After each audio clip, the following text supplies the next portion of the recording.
მოგესალმებით, ეს არის გადაცემა რატომ ვირჩევთ ევროპას. 2015 წლის 1 იანვრიდან სურსათის უნებლობის დღემდე ნაწილობრივ მოქმედ მუხლებს დაემატება და ძალაში შევა ახალი მუხლები, რომლითაც სახელმწიფოს მხრიდან რძის პროდუქტების მწარმოებლებისადმი კონტროლი კიდევ უფრო მკაცრი გახდება. ახალი მოთხოვნები არ აუგრძალავს გლეხებს ოჯახის პირობებში დამზადებული ნაწარმის გაყიდვას, სამაგიეროდ ავალდებულებს სავაჭრო ობიექტებს დახლზე მხოლოდ უნებელი პროდუქცია განათავსონ.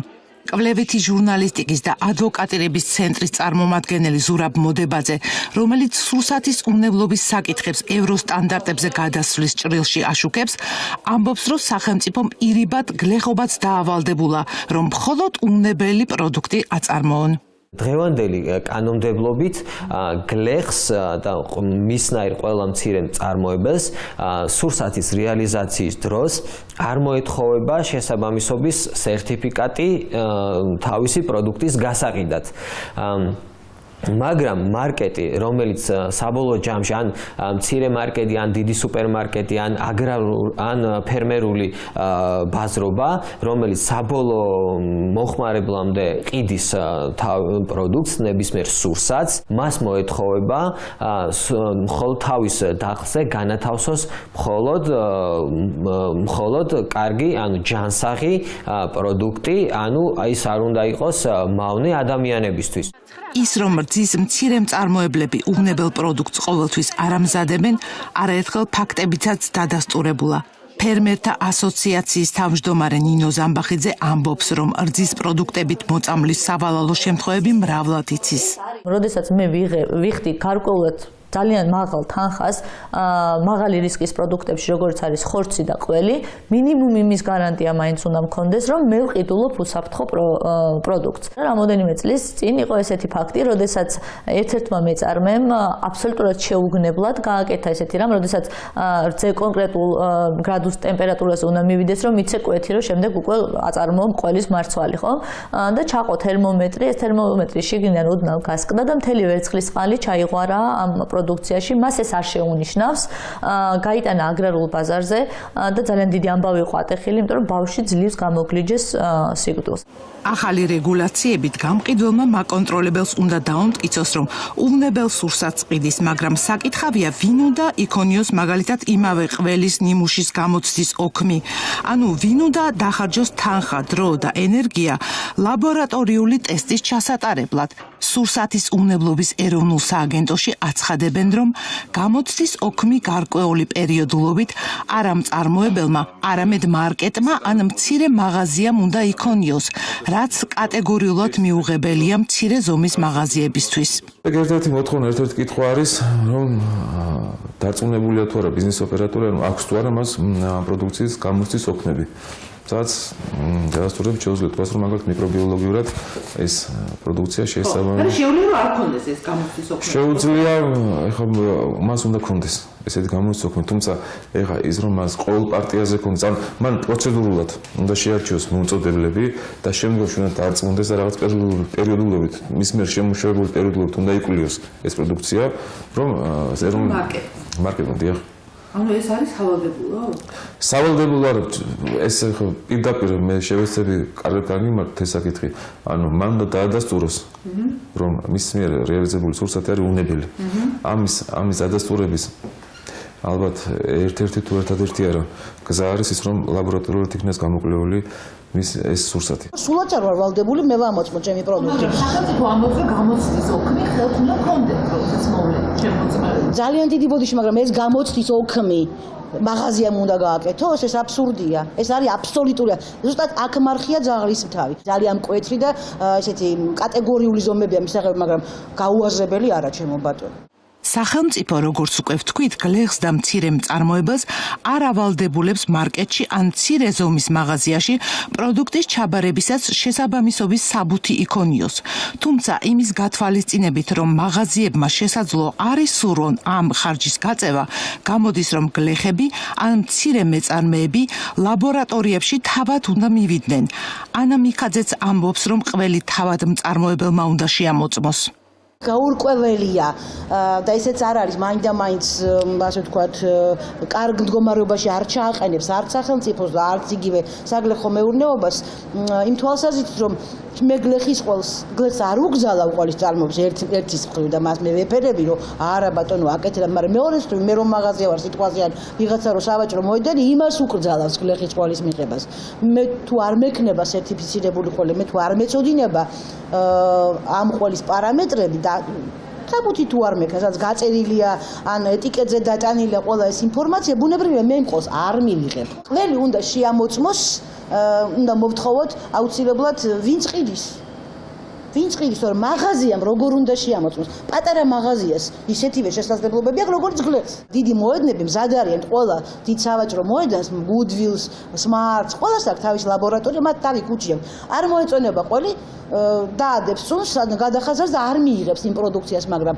უბნის მაღაზია რას გააკეთებს უბნის მაღაზია ხომ აღმოჩნდება ყველის გარეშე ნინო ზამბახიძე ფიქრობს, რომ გლეხობისთვის ერთ-ერთი გამოსავალი მწარმოებელი კომპანიებისთვის რძის ჩაბარებაა. სხვა გამოსავალიც არსებობს. ფიქრობ ერთი გამოსავალი არის ის რომ რეგიონში არსებულ რძის გადამამუშავებელ საწარმოებს რძე ჩააბარონ მეორე გამოსავალი არის ის რომ ეს წვრილი ფერმერები გაერთიანდნენ და ერთობლივად თვითონ ჩამოაყალიბონ საწარმო და თვითონ იყვნენ ამ საწარმოს ხელმძღვანელები და მაღალი ხარისხის უნებელი პროდუქცია აწარმოონ და მათ უკვე საშუალება ექნებათ რომ არა მხოლოდ აგრარულ ბაზარზე არამედ სუპერმარკეტებში და მარკეტებში და სასტუმროების გნებავთ რესტორნებიც მოამარაგონ და მესამე ალბათ რაც არის ფიქრობ რომ შეუძლიათ რომ ისევ აწარმოონ ოღონდ უნდა დაიცვან ჰიგიენურ სანიტარული ნორმები რაც აბსოლუტურად ელემენტარული არის მე მაინც ვფიქრობ ალბათ რომ დროთა განმავლობაში ეს ყველაფერი წავაიქცე რომ ან გლეხი გაყიდოს რძეს და რძეს ჩააბაროს რომ აქამდან აიცილებს ამდენ ვალდებულებებს და ქალაქში სიარულს არ არსებობს რომ გლეხმა ყველი მიიტანოს შესამოწმებლად ვერ შეძლებს ამას არ აქვს ამისი დრო ახალ რეგულაციებში ერთ-ერთი საკვანძო ეგრეთ წოდებული ჰასპის სისტემის დანერგვაა. კანონმდებლობით, რომელიც 1 იანვრიდან იქნება სავალდებულო, ყველა ბიზნეს ოპერატორს ვისი წლიური ბრუნვა 200,000 ლარს აღემატება საფრთხის ანალიზის და კრიტიკული წერტილების კონტროლის, ანუ ჰასპის სისტემის დანერგვა დაევალება. ჰასპი 60-იან წლებში ამერიკის შეერთებული შტატების ასტრონავტიკისა და კოსმოსის სააგენტომ დანერგა ასტრონავტების კოსმოსური მისიების უვნებელი სურსათით უზრუნველსაყოფად. შემდგომში სისტემა იმდენად პოპულარული გახდა, რომ ევროკავშირმა კანონით დაავალდებულა ამ სისტემით ხელმძღვანელობა ყველას, ვინც ცხოველური წარმოშობის საკვებს ამზადებდა. საფრთხის ანალიზის კუთხით ჰასპის სისტემა რამდენიმე საფეხურისგან შედგება. მაგალითად იგივე მიკრობიოლოგიური საფრთხეების გათვალისწინებით, ანუ საქმიანობის სახიდან გამომდინარე, რა მიკრობიოლოგიური საფრთხეები შეიძლება იქნას, რა ქიმიური საფრთხეები შეიძლება იქნას წარმოქმნილი მათ შორის ისეთი მასალებისგან, რომელთანაც სურსაც აქვს შეხება. ნედლეულიდან დაწყებული საბოლოო პროდუქტამდე დამთავრებული. ეს არის ელემენტარული კონტეინერები, რითიც ხდება ტრანსპორტირება ნედლეულის მოტანა. შემდგომში ყველა ეს ზედაპირი, ყველა ეს მასალა, რომელთანაც სურსაც აქვს შეხება, ტევადობები, ტექნოლოგიური ციკლისას სხვადასხვა ეტაპები ასე ვთქვათ, შემდგომში დაფასება რა რაშიც ხდება, ან ხო არ წარმოადგენს ან ნებისმიერი სხვა რამ, რასაც როგორც აღნიშნე შეეხება სურსათს, მათ შორის კედლების ზედაპირები. ერთ-ერთი ცენტრალური ადგილი 7 საფეხურიან სისტემაში რძის პასტერიზაციას უჭირავს. რძის წარმოებაში ძალიან მნიშვნელოვანი არის, ვინმე პასტერიზაციით ხდება, ასე ვთქვათ, რძის გაუნებლობა ბიოლოგიური საფრთხების თვალსაზრისით და შემდგომში ეს როგორც მოიხსენებათ უმეტეს შემთხვევაში ხდება მაღალ ტემპერატურაზე 70 გრადუსიდან 72-73 გრადუსამდე და ეს არის გარანტია იმისა რომ რძე იქნება გაუნებელყოფილი გამომდინარე თუ მოხდა რა ქვია ამ პასტერიზაციის რეჟიმის დარღვევა შემდგომში ვერანაირად ვეღარ მოხდება ასე ვთქვათ რძის გაუნებელყოფა ერთ-ერთ ეტაპზე. კახა სოხაძე არ გამორიცხავს, რომ ჰასპის დანერგვა მათთვისაც გახდეს სავალდებულო ვისი წლიური ბრუნვა 200,000 ლარზე ნაკლებია. ვინ არიან ის მეწარმეები? ჩვენ ვიცით, რომ უბრალოდ მოხმარებლება ვინც უნდა დანერგოს ჰასპს. ნედლი რძის თერმულად გადამამუშავებელი ნებისმიერი ბიზნეს ოპერატორი. ნებისმიერი ვალდებული არის რომ კონდეს დანერგილი საფრთხის ანალიზი და კრიტიკული საკონტროლო წერტილების სისტემა. როგორც გარდა იმისა, არ დამთავრებიათ, რომელსაც აქვს მცირე ბიზნესის სტატუსი, ანუ მისი წლიური ბრუნვა არ აღემატება 200.000 ლარს. ეს დღევანდელი მოთხოვნებით არის ესე, თუმცა შესაძლებელია რომ ეს მიდგომა შეიცვალოს და მათაც მოეთხოვოთ. ისაც ქვემოთ 200.000. დიახ, 200.000-ზე ქვემოთ, დიახ. ეს როდის გაერკვევა ახლოდ? ანუ რაღაც მომავალში მე ვერ გეტყვი თუ ახლოს ორ თვეში იქნება თუ შეიძლება ერთ წლის განმავლობაში შეიძლება უფრო შემდგომაც მე ვერ გეტყვი. შეიძლება ეს მიდგომა გადაიხედოს. 1 იანვრიდან მეწარმეებს კიდევ ერთი ვალდებულება ექნებათ. ისინი ბიზნეს ოპერატორებად უნდა დარეგისტრირდნენ და სახელმწიფოსგან აღიარება მოიპოვონ. აღიარების პროცედურები არის ასე ვთქვათ, სადღაც 12 თვიანი პროცედურა. ყველა სურსათის წარმოებაში ჩართული ორგანიზაცია ექვემდებარება სურსათის ეროვნული სააგენტოს კონტროლს და ანუ სურსათის ეროვნულ სააგენტომ უნდა ცნოს მათი წარმოების სისტემები. მიხეილ მათიაშვილმა 2013 წელს შეღავათიანი აგროკრედიტის პროექტის ფარგლებში 5 წლის ვადით $45,000 ოდენობის სესხი აიღო და სოფელ ველიციხეში საწარმო გამართა. გავაკეთეთ ეს საწარმო, დავამატეთ პლუს პროდუქტიული ფური, მეწველი, დედაპირუტყვი. არის აქ ნაწილი ჩემი საკუთარი რძე და არის კიდევ შეძენილი. ფერმიდან, კეთილსაიმედო ფერმებიდან აბსოლუტურად ყველა ფერმასთან ვისთანაც ურთიერთობა მაქვს. გვაქვს ხელშეკრულება დადებული, მაგის გარდა ვეტერინარული სამსახურები მუშაობენ მათთან, ყოველთვის მიმდინარეობს პროფილაქტიკური აცრები, სისხლის ანალიზი, გამოკვლევა ბრუცელოზე. მიხეილ მათიაშვილი რძის პასტერიზაციას არ აკეთებს, თუმცა შემდგომ რძის წარმოების პროცესში პროდუქტს თერმულად ამუშავებს. ექსპერტები ამბობენ, რომ ასეთ შემთხვევაში მწარმოებელს მით უმეტეს მოუწევს დაუმტკიცოს მაკონტროლებელს, რომ მისი სულგუნი უნებელია. ორკედრიანი ქვაბები არის, რომელშიც ცხელდება რძე გარკვეულ ტემპერატურამდე 38. არა, პასტერიზაცია შემდეგ ხარშვის პროცესში ხდება პასტერიზაცია, იმიტომ რომ არ უშვებთ ჩვენ იმ სახეობის ყველს, რომ რძეს დასჭირდეს პასტერიზაცია. ყველი შემდეგ სულგუნი 38 გრადუსზე შეყვავს უკვე ბაქტერიული დედო, რომელთაც ყველდება. ჯაგრისის საშუალებით ხდება ყოველდღიურად, ეს ძალიან მნიშვნელოვანია, რაც ფასეც აისახება მე მგონი. ყველის გაწმენდა დამუშავება. სრულიად განსხვავებული წესით ალპებში 12 წლიანი ცხოვრების და სწავლის შემდეგ მიღებული ცოდნის საფუძველზე შვეიცარიული ტექნოლოგიით ამოყავს ყველი თელავში გიორგი ყალამაშვილს, შპს ოდლისის მთავარ ტექნოლოგს. ბოლო ნაბიჯები აი ამ ტექნოლოგიის ხაზით გავიარე უკვე ალპებში. უშუალოდ ალპებში, საიდანაც წამოვიღე აი ეს საჩუქრად, აი ეს სპილენძის ქვაბი. ხო, ამჯერ სპილენძის იქნა გამომდინარე, რომ ჩვენს მიერ დამზადებული ყველი განიცდის, სახეობათა მიხედვით, რა თქმა უნდა, დაძველებას. დაახლოებით 3-4 კვირიდან დაახლოებით 2 წლამდე ძველდება ჩვენი ყველი, ხო? და აი ამ დაძველების პროცესი სწორედ მნიშვნელოვანია, რომ რძე გადამუშავდეს სპილენძის, ასე ვთქვათ, სპეციალურ ფორმის ქვაბში. გიორგი პროდუქტის უნებლობის მისაღწევად რძის პასტერიზებას ახდენს. შვეიცარიაში ტექნოლოგია რძის ხელით ამოყვანის მეთოდით მოიხიბლა. აი ასეთი ინსტრუმენტის, ასეთი რეკვიზიტის საშუალებით შესაძლებელი ხდება რძის ამოძრავება. მორევა, ასე ვთქვათ. ხო, და გვაქვს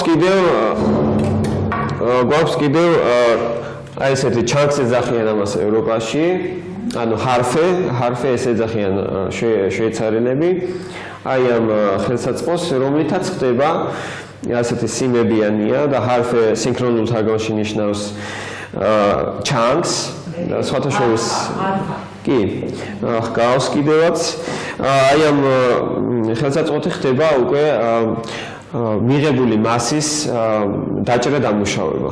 ჩვენ მაგალითად რძეს ვუკეთებთ პასტერიზებას. იქიდან გამომდინარე, რომ თავიდან ავიცილოთ მთელი რიგი დაავადებები, მაგალითად ბრუცელიოზი, რაც ასე ვთქვათ, ხშირად არის გავრცელებული საქართველოში და განსაკუთრებით კახეთში, სადაც ბევრი ცხარი ყავთ.